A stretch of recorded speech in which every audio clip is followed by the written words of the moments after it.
Akkeessaaf dhaloota warra koo barsiisanii qubeellaaf martii baasii hin qabne nakkaatanii na jaalatee filatee warra koo taafayyoota kee anis walloon deema gowwaa maaf rakkata gartee dhiira walloo jajjabaan qawwee baata mudhiin isaa boombii of kabachiisee jiraata onnee na boojitee laalqarreen warra walloo. Isif jedhen dhufee nagarsiisaare maal hortee warra walloo anis warreeytu warra keenyan beekaa dammee diinni nun boojitu keessa beektuu lolaa itti seenii laali guyyaa eeratumaa warra koo bultumiin nagali. Ishe dinar taafte dhaluma ishee arrees kunoo onni na boojite bultum gaafa dhuftu na dubbisee galii intala gootitti sanarraa na qabdee jaalalli.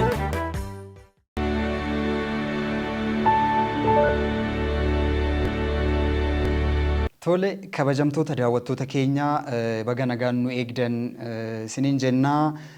Qophii keenya biriij aartii har'aatiin keessummaa biraa qabannee dhufneerraa keessummaan keenya har'aa weellisaa yookaan aartist Falmii Siraaj jedhama. Yoonan dogoggoree yookaan immoo inni ittiin nu dabala waan ta'eef sabboonaa Harargee tokko waliin har'a daawwattoota keenya wajjin wal arguuf deemaa jirra.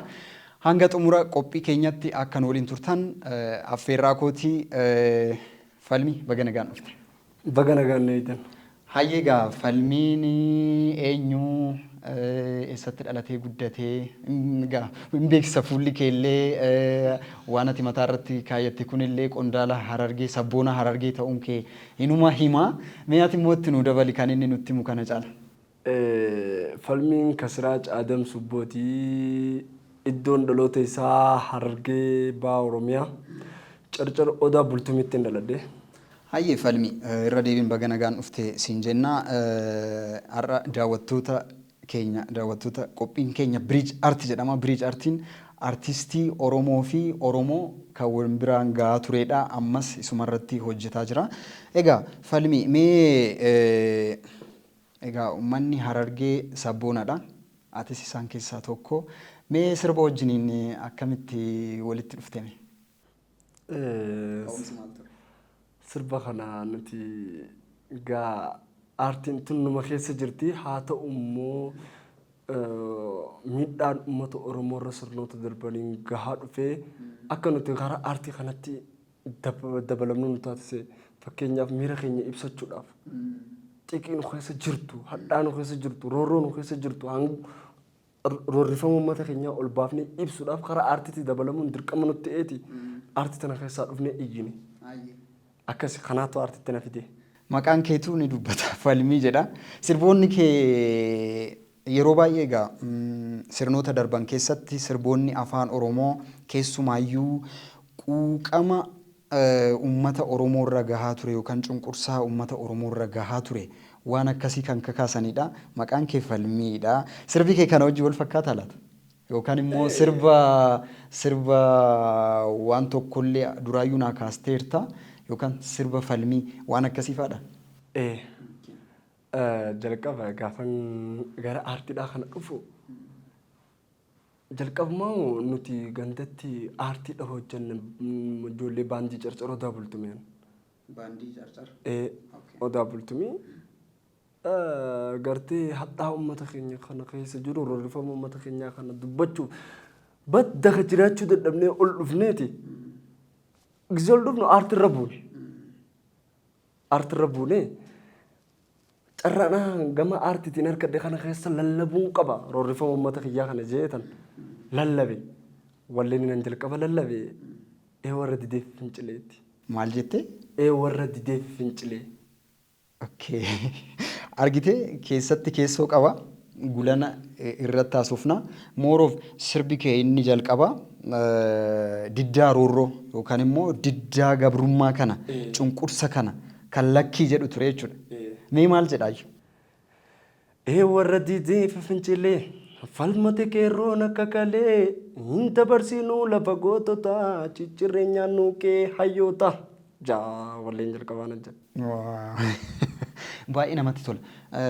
Haasaa keenya irratti akkuma dura sii kaasee sirboonni kana fakkaatan jechuun Haacaaluu Faanis darbee darbeeti sirba jaalalaa kan argaa turre. Maanni sababni isaa uummanni Oromoo akkuma guutuu biyyattiitti jechuun ni danda'ama.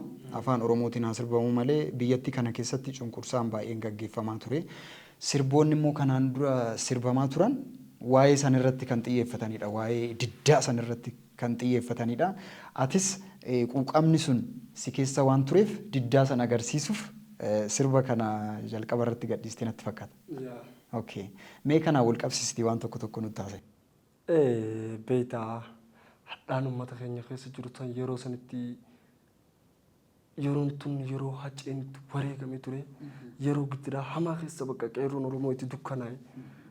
Wayita duutii namoota gurra nu duuchite. Wayita bakka namnummaan akkanatti kalee ati biraa deemtee har'a wareegame siin ja'anii ture. Miira addaati ture yeroo san kan nutti dhagahamaa ture jechuudha. Nutu yeroo san bakka boru wareegamna. Gaafa itti aanu wareegamna. Ifirra rabbuma irratti dhignituma deemaa turre jechuudha. Immoo addatti wanni yeroo san addatti aartii tanatti akkana dhufan godhe waanuma dhaloonni itti yaadatu takka lafa kaayetuma deemuu jeetan warra didee fincilee jedhe.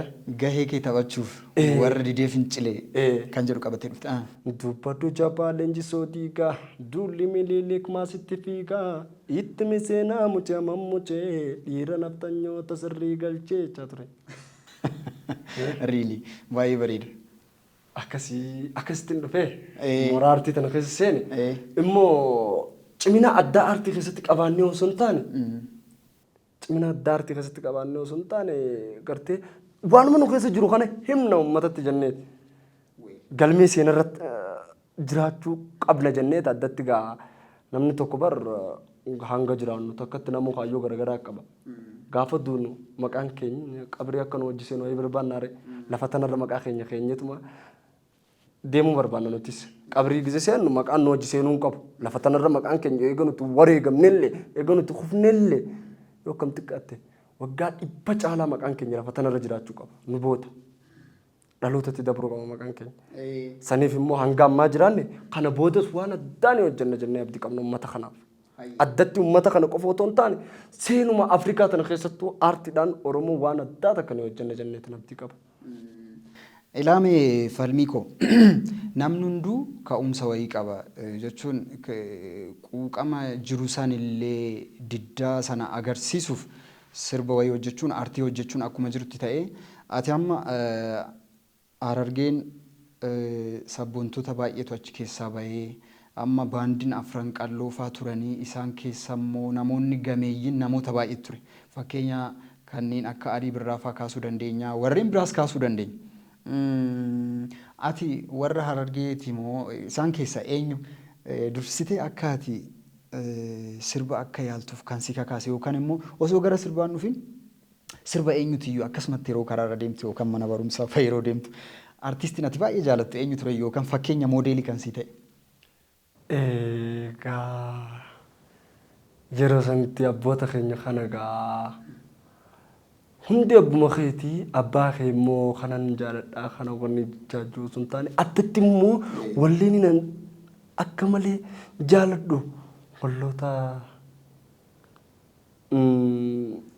artistoota keenya gameeyyii kan akka Eebbisaa Addunyaa, Alii Birraa, Usmaayyoo Musaa, Abrahaam Baadiyyaa fa'a.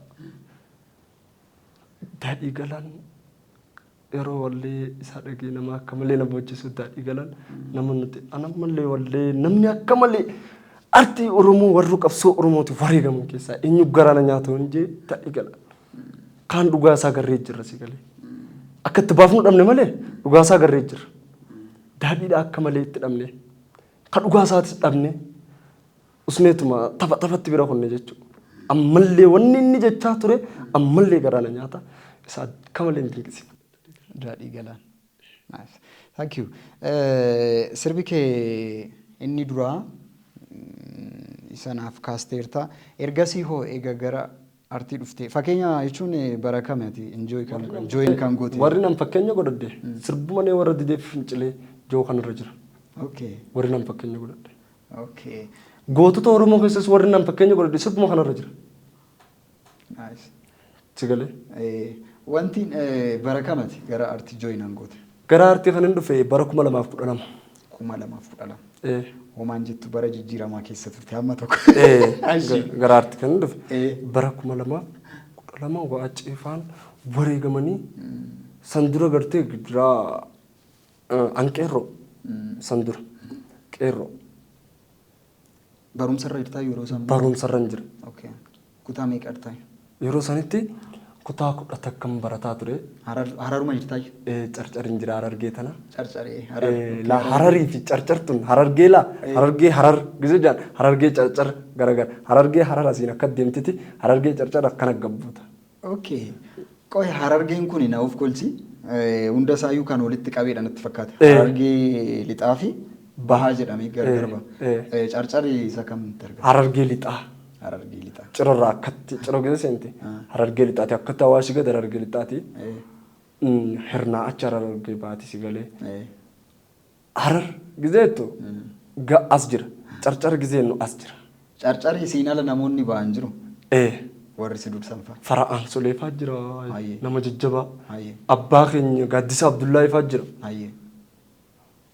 warroota qabsoo Oromoo tana gadhaabe warroota gaafa gartee bara dukkanaa gaarattiin baasa buttaa gaarattiin baasa buttaa gaarattiin baasa buttaa daaransi baasa gurbaa akkana jecha warroota taphataa turan warroota akka Faraansolee Buushuufaa ture jira leenjisaa Faaxumaa Oromoo faa ture leenjisaa baandii caccara dabaltuma akka mahargettu Aabbii Silashifaa jira achi keessa sagalee namoota jajjabaatu achi jira na duras ka ture ayyaana harkadheetuman xiqqoo as dhufe malee ijoollee jajjabduudhaan dakadhiisee dhufe carcaruma sanatti hararguma tanatti ijoollee jajjabduudhaan achi keessatti dhiisee dhufe hararii amma turtee eega dhufte egaa yeroo artiitti seenee asuman jiraan harariin deemte yeroo baay'ee harar quba qabdaaree harar amma jechuun harargeen yookaan carcarisaa ta'u walumaa galatti harargeen kun harka caalu immoo sabboontummaan isaa akkuma jirutti ta'e jaalalaan waamama jechuun uummata Oromoo qofa osoo hin ta'in warroonni biraatuyyuu jiraattonni biyya kanaa yookaan immoo uummanni biyya kanaa harargee bifa addaatiin ilaala jaalala isaatirraa kan ka'e akkamati yeroo achitti guddattu mee soosaayitii sana mee nu yaadachiisi maal fakkaata ture harargeen kun nuti beektaa warra Oromummaa qofaaf nama jaalannudha okay afaan Oromoo dubbannaan jaalatamaadha Oromoodha Oromoon Oromoon biratti kabaja addaan namaa kenna sagalee ilma namaa kan inuma addatti isa jibba sabummaadhaan qabne isa jaalala addaatiin deemu jaalaluma kannaaf miti sagalee garuu Oromummaadhaan nutti hin dhufin amantii teenyaan nutti hin dhufin nuti Oromummaa xiqqisuutu inaan ramata namaan qabna irraan deebitan amantiin teenyas qabnaan akkasuma nuti egaa Oromummaan kun yeroo baay'ee sirbamee fiiraa waan baay'een itti ta'eera namoonni baay'eenis immoo aarsaa itti ta'aniiru namoonni baay'een lubbuun itti darbaniiru jechuun Oromoon akka tokkummaaf jechuudha egaa maqaan keenya baay'ee haa ta'u malee godinni keenya baay'ee haa ta'u malee Harargeenis Jimmis bahaa hanga lixaa kaabaa hanga kaabaa Oromoon tokkuma yaada jedhuun qabaa sirboonni isin baastanillee uummata tokkummaa uummata kanaa kan agarsiisudha. Waa'ee tokkummaa uummata Oromoo kanarratti mee waan ta'e nuun jedhime. Beektaa uummanni Oromoo kun laalla aadaa garaagaraa qabna. Heerri silaa tokkichuma heera tokkichumaan bullanti. Laalla hayyuutu maal jee heerri karaa gooroo aadaan goorannoo jee. Nuti aadaa garaagaraa akkaataa teessuma lafaatiin aadaa garaagaraatiin qabaannus heerri lallabamu gadaan keenya tokkuma. Sigalee immoo addatti ijoolleen amma kana wayita Oromummaa tana laalte akka dursan hin jirtu gartee Oromoon dur gise seebbisu ilma abbaa caalu ta'e isin jaa. Ammas namni gise seebbisu ilma abbaa caalu ta'e isin jaa. Nuti garuu ilma abbaa caalu ta'an jirru ijoolleen haala amma deemaa jiru kanaan oromummaan booda xiqqishu balaa wayiitiif akka waan saaxilamtu naaf fakkaata. Kunis ganduma dubbataa, kunis gamanaa ganduma dubbataa, sunis ganduma dubbataa. Abbaan keenya Oromiyaa bal'oo tanaan nu beeka malee ganda xiqqaa saniin nu beeku si galee. Gandi waan xiqqaadha. Abbaan keenya sa'aa qeen abbaan keenya bara abbaa keenya Oromiyaan hin tuqamanitti bara keenyatti bara Oromiyaan tuqamaa jirti. Kabaja dhabaa jirra nuti. Bara kanatti immoo waa'ee gandaa haasa'uu fi Oromiyaa xiqqeessuun hin taatu. Addatti immoo ijoollee teenyaaf wanni danda'amu ilmaan Oromootiif qeerroo teenyaaf wanni danda'amu tokkummaa qe'ee Oromiyaa irraa dubbachuuf Oromoo irraa dubbachuu aadaa Oromoo seenaa Oromoo irraa dubbachuu malee waa'een gandaa akka sili isaan godhuu hin qabne hin dhamaafan. Weel dhimma kanarratti sirriitti akka hojjetamuu qabuun amanaanii jechuun kun immoo gama biraatiin miti akkuma isin amma hojjechaa jirtan gama artiitiin. Artiin tokkummaa kanallee sirriitti ni faarsaa uummanni illee akkamitti akka tokko ta'uu qabu tokkummaa dhabuun yookaan immoo wal tuffachuun gandaan wal qooduun akka nama tuffachiisu yookaan immoo akka waanuma harkaa qabnullee akka dhabnu kufaatiin kanaan dura ture yookaan immoo akka itti fufu taasisa waan ta'eef artiin gaa kanarratti cimee hojjetuu qaban jedhaanii kuni kan dhufu gamuma artiitiin. Artiin bartee yoo barbaadde waan badaa ittiin hojjechuullee ni dandeessa. Maafiin onnee waan qabuuf, humna waan qabuuf. Yoo barbaadde immoo waan gaarii ittiin hojjechuu dandeessa. Si galee kanaafuu kuni gamuma artiitiin eegama. Gama wal qoqqoodinsaa kanaan Oromoon ammas irratti hojjetuu qabaa. Namni kun asii sirbaan tokko haa taanu jedhaa. Kun gara biraatiin kitaaba barreessee tokkummaa Oromoo cimsuuf socho'aa falmataa. Gama biraatiin immoo sooshaal miidiyaa irratti namoonni bebbeekamoon tokko garuu warri beekamtii malee beekumsa hin qabne tokko uummata kana qoodutti jira.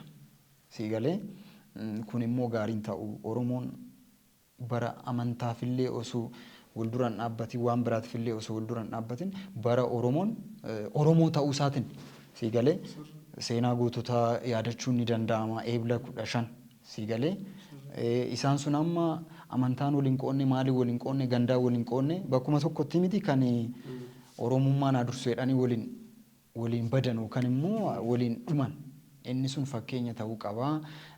Artii keessan keessatti illee isinis waan akkanaa kaasuu qabdu hojjetamaa jira garuu cimuu qaba. Hojjetamaa jira hojjedheen jiras. Hojjedheen jiran. Hojjettee jirtaa? Yaadannoo eebla 15 tokkummaa dhaloota keenya kanaa akka jabeessuuf ni fayyada jeen kilippiin isaatu akka dhalootaaf galutti hojjetame. Goota biyya koo kan qabsootti kufee ani siin hafnee daandii isaarra dhufee kalee nuuf jedhee addaa buukkatee otoo beela'uu garaasaa hidhatee eenyu kakasaa ni biyyaa falmatee ja'a. Qabsoo Oromiyaa tana gaa jaalawwan jajjabaa itti dhabne beekta. Laal gaafa jaallan shinnii gaadaa qabsoo Oromoo tanaaf wareegamanii addan baanu sultaan Somaaliyaa gaafa karabbee qabu sigalee Oromoo jennee manaa baane Islaama jennee galluudha wanni isaan san achitti fixe jechuudha. Warri amantii biraa gamana ba'a Islaamni gamana ba'a. Gaafa jaal lakkii nuti Oromummaa jennee baane yoo nu godhifta waliin nu godhee isaan qojecha yoo nu fixxan asuma asuma nu fixxa akkasitti dhuman jechuu jaalawwan jilli sun jechuu osoo silaat namni tokkollee irraa hafee Magarsaa Bariifaa abbummaa miti kuufaa jaalawwan jajjabaa warroota Oromiyaa tana bara sanitti Oromoo tana akkana qabee deemaa tureetu achirra keessa wareegame jechuudha. Gadaa Gammadaa fa'a warroota akkanaa kana achi keessa dhabne addatti guyyaa san wanni yaadannuuf tokkummaa isaanii san cimsuuf yaadanna beekta. La tokkummaa isaanii san cimsuuf bagammoo jaalawwan keenya dhugaa rabbi akka Oromoo tokkotti adda bilisummaa Oromoo wanni dinqisiifadhu keessa wantoota akkana dhaloota keessatti abaqaalee jiru. Ka dhaloonni addan baane. Akkasii ijoolleen teenya Oromummaadhaan kutaaf gandaan gosaan osoo hin taane Oromummaadhaan wal jabeessuu qaba. Amantiin adda wal qooduu qabu. Osoo silaa kasi qoodullee dhufe ati adda wal qooduu qabdu. Abbaa keenya fakkeenya godhachuu qabna. Nadhii Gammadaa arraa miti waggaa 40 dura Oromoon tokko jechaa ture. Taaddasaa Birruu akkasi, Elemoo Qilxuu akkasi, Jaarraa Abbaa Gadaa akkasi. Artee jaalawwan jilli kun Oromoon tokko osoo ja'anii kufanii nuti immoo abbaa keenya hanqannee dagatti gandatti gad deebiin nuuf salphina. Bara abbootiin keenya akka Oromiyaatti yaadaa turanitti nuti immoo akka ganda gad deebi'uu dhiifne sila akka Afrikaatti yaaduu qabnu bar nuti ilmaan isaanii. Abbaan keenya akka Oromiyaatti yaadaa ture nuti sila amma guddannee sammuudhaanis akka Afrikaatti bakka yaaduu geenyutti xiqqaannee akka abbaa keenya caalaa abbaa keenya bar kan baratiin bar Oromticha bareedaa hin barannee bar. Gadaa beeka malee heera beeka malee boromsa kana miti. Inni guddisee akkasitti akka Oromoo yaadaan nuti immoo gad deebinee akka Harargetti akka Wallaggaatti akka Arsitti akka Baaletti akka Shawaatti yaaduun nuuf salphina. Onnee gaariin si keessatti argaa jira jechuun namni hunduyyuu akkuma keetitti akka yaadan ispeeshaalii artistoonni dhimma Oromootiif hojjenna jedhan waan kana wanti kalee sun dagatamuu hin qabu wanti aarsaan itti kaffalame yoo har'a wayi gochaa jirru waan gaarii isaa goonu waan yaraa isaa goonu wanti waan hin taanetti bobbaane isa darbee yaadannu wanti nuti har'a hojjennus immoo kan kalee san dagachuu hin qabu waan jedhuufan sana kaasee onneen si keessa jiru namatti tola akkasumatti itti fufi artistoonni immoo yeroo baay'ee quba waliin qaban warrumti Oromoof hojjetanuyyuu artistii ta'eyyuu warri wal tuffatu jira warri immoo har'a bahee waliif lallabuurra waan hin taane walitti lallabu jira argite inni sunillee nama qaanessa bara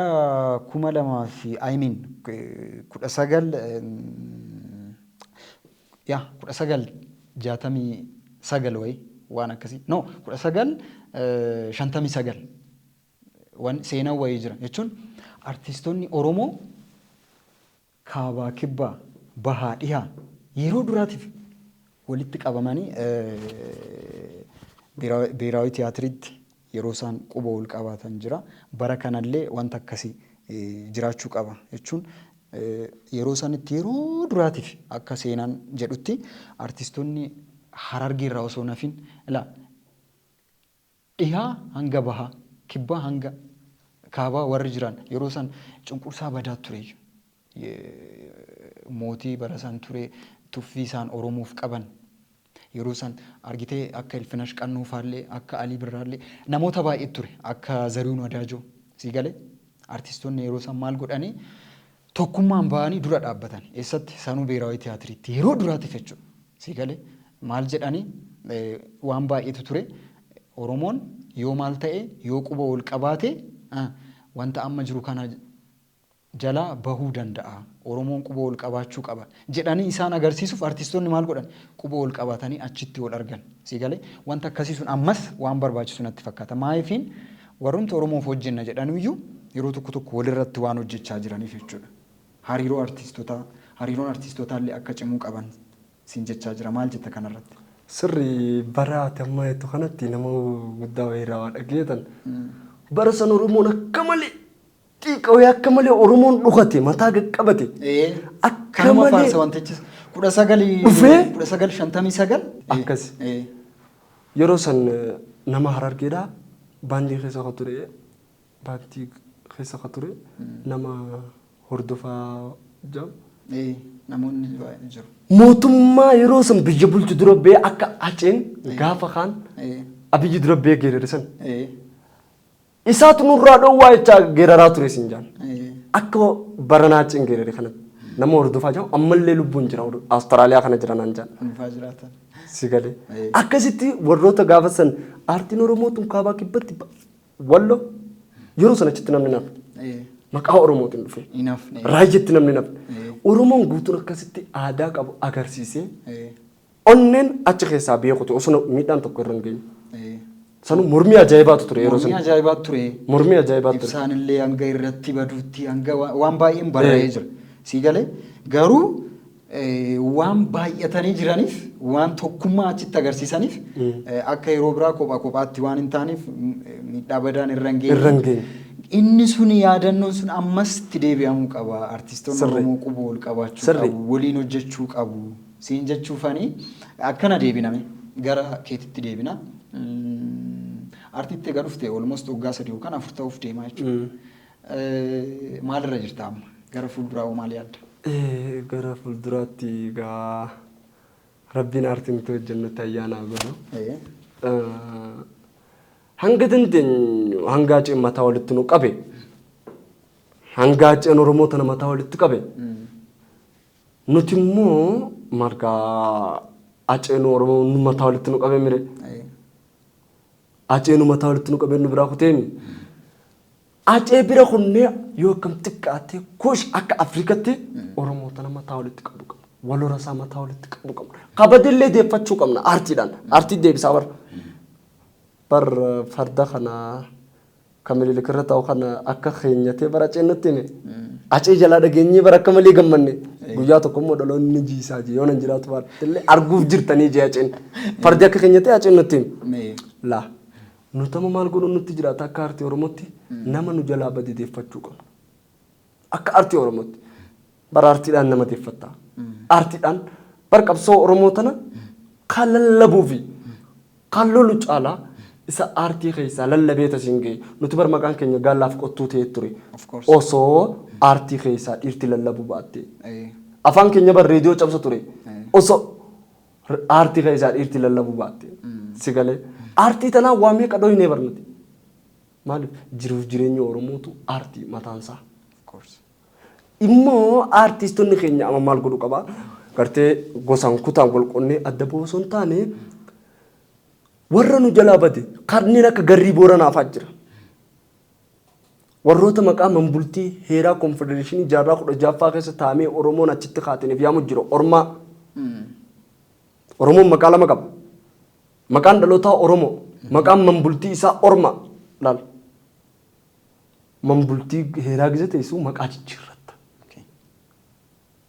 Laal. Ilmaan daaceedha arrabarra. Shawaatan keessatti maqaa manbultii heeraa daaceen gaafa dhufee as keessa taa'u tuulama ta'eeti maqaa manbultii heeraa tuulamaan taa'e. Tuulamni bar namaa miti. Tuulamni maqaa manbultiiti bar. Si galee. Kamtu dursuu qaba? Maqaa Oromooti. No. Isaan lameenuu dursuu qaban. Maqaa akkanaa kana lama lama qabna. Si galee. Oromoo maqaa manbultii Oromoodhaa Ormaa jedhama. Gosti Ormaa maqaa manbultii Oromoo saniin qabdee jirtu arrallee gama dhaabbatteeti nuti Orma malee Oromoo miti fin jetti si galee. Warroota akkanaa kana uffata keenya uffatan. Ormaani amma gara Keeniyaa kan jiran kana Oromoota Keeniyaa miti. Afaan Oromoo sitti haasa'u. Afaan Oromooti garuu uffata aadaa Oromoo uffatu. Kan itti waamaman immoo Oromoo osoo hin ta'in Ormaa. Orma. Ummata akkanaa kana aartiin asitti fidu. Garuu bu'uurri isaanii Oromoo. Oromoo. If wallaalee gartee. Aartiin fidu yoo nuti barenne yoo nuti nama jaalanne ambitu nu jaalatte. Nutu laafee namni nurraa baqatu jira bara. Garrii Booranaa arraan Somaalee jeef yaamu jira. Obboleessa isaa Booranaa wajji wal ajjeesu jira. Ummata kana fakkeenyaaf Harargee gisa fudhattee hawwiyyaa baabbilee qalloo bareentoo Oromoo an Somaalee fi injoo jira.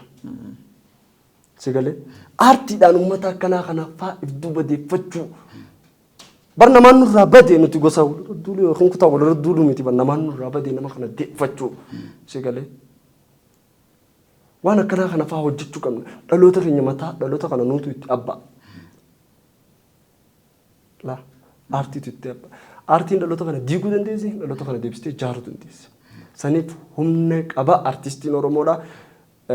Gizee wal bira dhaabbattanis gaafa sagantaalee garaagaraa irratti wal affeertanis kutaa fi yookiin gosaan akka walitti dhiyaatanii osoo hin taane akka Oromummaa bareedduu kalee abbaan keenya nu hedduutti dhiisee sanitti wal jabeeffatee aartistiin Oromoodha waan nu harkaa bade deeffachuu qabna. Kanan jaan. Falmii waliin oduu sirriitti itti fufne baay'ee natti tola. Abdiin qaba yeroo biraa hojii biraatiin deebinee akka wal agarru haasaan kee mi'aawaadha. Onneen kee immoo baay'ee cimaadha jechuun sis ta'ee namoonni biraa warri Oromoof wayi lallaban warri Oromoof waan baay'ee dura dhaabbatan warri lubbuun darbanis warri lubbuun jiranis galata qabdu. So osoo xumuruu baanne natti tolaayyuu garuu yeroo biraa deebinee wal arguun keenya nafu sirba kee keessaa tokko keessa naa buusiti daawwattoota keenyan gargar ba'uuf jira. Abshir ulfaadhu sirba kiyya keessaa kawallootiin keessa si buusa. Akkeessaaf dhaloota warra koo barsiisanii qubeellaaf martii baasii hin qabne nakkaatanii na jaalatee filatee warra koo taafayyoota kee anis walloon deema gowwaa maaf rakkata gartee dhiira walloo jajjabaan qawwee baata mudhiin isaa boombii of kabachiisee jiraata onnee na boojitee laalqarreen warra walloo Isif jedhen dhufee nagarsiisaare maal hortee warra walloo anis warreeytu warra keenyan beekaa dammee dinni nun boojitu keessa beektuu lolaa itti seenii laali guyyaa eeratumaa warra koo bultumiin nagali